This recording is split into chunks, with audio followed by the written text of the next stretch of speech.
பிறந்ததுல இருந்தே ஒரு நோய் இருக்கு அப்படின்னு சொல்லி ரொம்ப கஷ்டப்படுறோம் அப்படின்னு சொன்னாங்க. அவங்களுடைய அம்மா, அப்பா ஜாதகம் பார்க்கும்போது, அப்போ நான் வந்து அவங்களுக்கு சொன்னேன், எப்பவுமே நம்ம மருத்துவர் என்ன சொல்றாரோ அத தான் கேட்கணும் இந்த காலகட்டத்தில.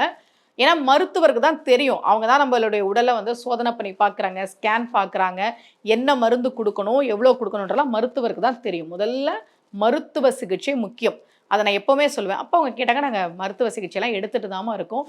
இருந்தாலும் நீங்க நெறைய கோவில்கள்லாம் சொல்லுவீங்களே, எங்களுக்கு ஏதாவது கோவில் சொல்லுங்கம்மா. எங்களுடைய மன ஆறுதலுக்கு, நிம்மதிக்கு, நம்பிக்கைக்கு எங்களுக்கு ஒரு நம்பிக்கை வரும் இல்லையா? அதனால நீங்க சொல்லுங்கன்னு" சொன்னாங்க.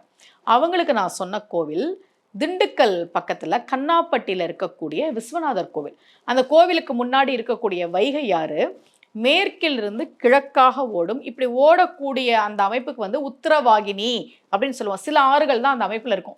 வைகை ஆறுக்கு என்ன சிறப்புன்னா, பொதுவா ஆறு எங்க போய் கலக்கும்? கடல்ல கலக்கும்.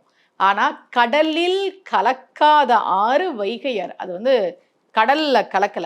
ரொம்ப அழகா நம்ம புலவர்கள் பாடுனாங்க. நம்முடைய நம்பிக்கையின்படி வைகை ஆறை உருவாக்கியவர் சிவபெருமான். வை கை என்று சொல்லி உருவானதுதான் வைகை. அதனால இந்த வைகை என்ன பண்ணுச்சாம், யார் உருவாக்குனது? சிவபெருமான். அதனால இந்த வைகை என்ன பண்ணுச்சாம், என்னுடைய தெய்வத்துக்கு, என்னுடைய சிவபெருமானுக்கு நஞ்சை கொடுத்த பாவி இந்த கடல். கடல் தானே நஞ்ச கொடுத்தது. ஆலகால விஷம் வந்தது கடல்ல இருந்து. அது பார்க்கடல் நம்ம சொல்றோம். வைகை சொல்லுது. கடல் வந்து என்னுடைய சிவபெருமானுக்கு நஞ்சை கொடுத்த காரணத்தால் அந்த பாவியோடு நான் சேர மாட்டேன் என்று வைகை ஆறு வைராக்கியமாக இருக்கிறது என்று நம்முடைய புலவர்கள் பாடிய ஆறு வைகை ஆறு. அந்த வைகை ஆறு மேற்கிலிருந்து கிழக்காக உத்தரவாகினியாக பாயக்கூடிய இடத்தில் இருக்கக்கூடிய கோவிலுக்கு நான் உங்களை போக சொன்னேன். நீங்க அந்த பக்கம் இருந்தீங்கன்னா ஒரு முறை அந்த கோவிலுக்கு போயிட்டு வாங்க.